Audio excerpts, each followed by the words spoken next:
नमस्कार दोस्तों, स्वागत है एक नए वीडियो के अंदर। मैं हूं आपका दोस्त सुशील। आज बात करेंगे उधार के ऊपर। दुकानदारी में जो हमारी उधार हो जाती है उससे सभी परेशान हैं, तो उस उधार से हम किस तरीके से छुटकारा पा सकते हैं, तो उस पे हम एक चर्चा करेंगे और आपको ऐसा एक रामबाण तरीका बताऊंगा जिससे आपकी ज़िंदगी में कभी उधार ही नहीं होगी।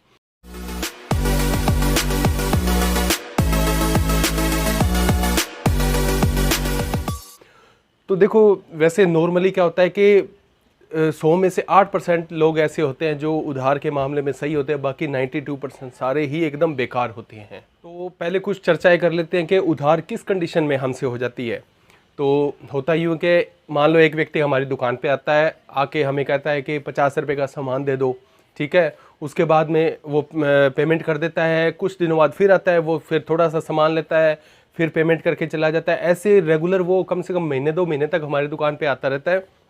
उसके बाद में क्या होता है कि वो 100-200 रुपये की उधार मांगता है, तो रेगुलर कस्टमर है तो हम उसे मना नहीं कर सकते, हम उसे उधार दे देते हैं।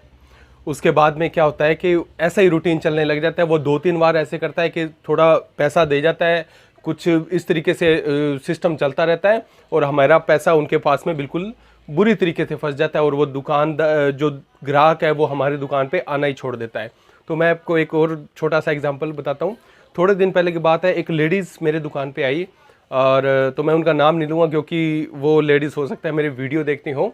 तो मेरी दुकान पे आई, आने के बाद उन कुछ सामान वगैरह लिया, तो मैंने उनको सामान दिया, लगभग 100-150 का सामान लिया, पैसा दिया, चले गई।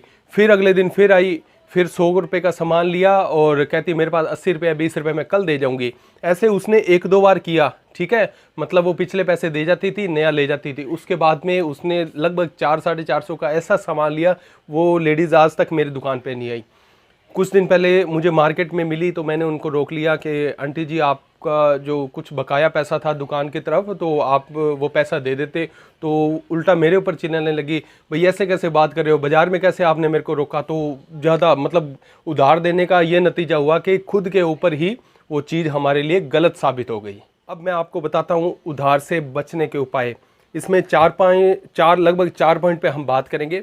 सबसे पहला है कि अगर कोई व्यक्ति हमसे उधार लेता है, हमको पता चल जाता है कि ये व्यक्ति हमसे उधार लेगा, तो उसके लिए रेट में थोड़ा डिफरेंस रखो। मान लो व्हील सर्फ है, हमें 26 रुपये की आती है, ठीक है, 26 रुपये या 27 रुपये की आती है। हम उसे MRP 32 है या 30 है, तो उस व्यक्ति को 35 रुपये बताओ।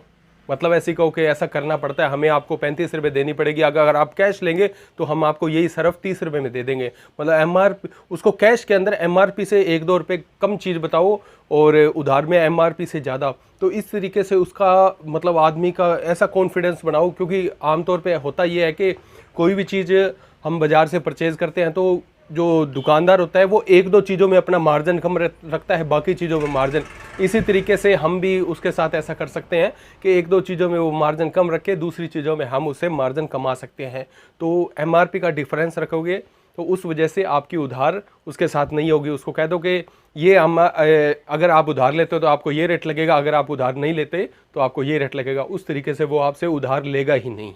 दूसरा पॉइंट है, आप ढीठ ग्राहकों की पहचान करना सीखिए। कई ऐसे ग्राहक होते हैं जो ढीठ होते हैं, जो अड़ जाते हैं कि मैं उधार लेकर ही जाऊंगा।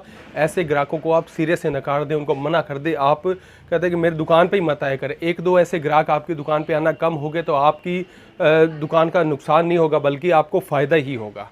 तीसरा पॉइंट ये है कि आप एक अच्छी आदत डाल लें कि नए ग्राहक को उधार बिल्कुल ना दें। आपकी दुकान पे कोई ऐसा नया ग्राहक आता है, उसको बिल्कुल भी आप उधार ना दें, क्योंकि मेरे साथ ऐसा हो चुका है। नया ग्राहक आता है, हम उसे उधार देते हैं, जानकारी नहीं होती, वो हमारा पैसा बिल्कुल डूब जाता है। तो नए ग्राहक को उधार देना का कोई भी औचित्य नहीं है। चौथा पॉइंट ये है कि कई बार ये होता है कि आपसे किसी ग्राहक का मिलना जुलना होता है कि आप ये कभी ना कभी उधार लेगा आपसे, या उधार लेने के लिए आए, तो उसको बातों में उलझा के आप उसके सामने रोना शुरू कर दीजिए कि मतलब है ना, मेरे लोग पैसे खा गए, उधार में मैं बर्बाद हो गया। तो इस तरीके से है ना, वो कोशिश करेगा कि आगे से आपसे उधार मांगेगा ही नहीं। मांगेगा तो आप पहले ही उसे कहना शुरू कर दें कि मेरा बहुत सारा पैसा उधार में बर्बाद हो चुका है, मैं बहुत ज़्यादा कर्जे में हूँ। क्योंकि आप खुद एक अंदाज़ा देखिए कि अगर आप 50,000 रुपये का माल, आजकल कोरोना के बाद में क्या हो गया कि मार्केट से जो हमें माल मिलता है डीलरों से वो लगभग 90% कैश में आने लग गया है, या फिर हमको 3 या 4 ज़्यादा से ज़्यादा हफ्ते की मोहलत मिलती है। तो ऐसी कंडीशन में क्या होता है कि हम बाज़ार से हमारे पास माल आया, भुगतान हो गया, लेकिन जब उधार हो जाती है तो हमारा वो पैसा रिकवर नहीं होता, फिर दुकानदारी का सिस्टम बिल्कुल ख़राब हो जाता है। तो इस तरीके से कोशिश कीजिए कि उधार बिल्कुल ही बंद कर दीजिए। तो दोस्तों, कैसा लगा आपको वीडियो अच्छा लगा तो प्लीज़ लाइक कर दीजिए, शेयर कर दीजिए और चैनल को सब्सक्राइब करना मत भूलिए। और देखते रहिए आपके दोस्त, आपके मित्र के वीडियो हमेशा, और शेयर करना मत भूलिए ऐसे लोगों के साथ जो आपका पैसा फंसा के बैठे हैं। तो मिलते हैं नेक्स्ट वीडियो में, तब तक के लिए धन्यवाद। जय हिंद, जय भारत।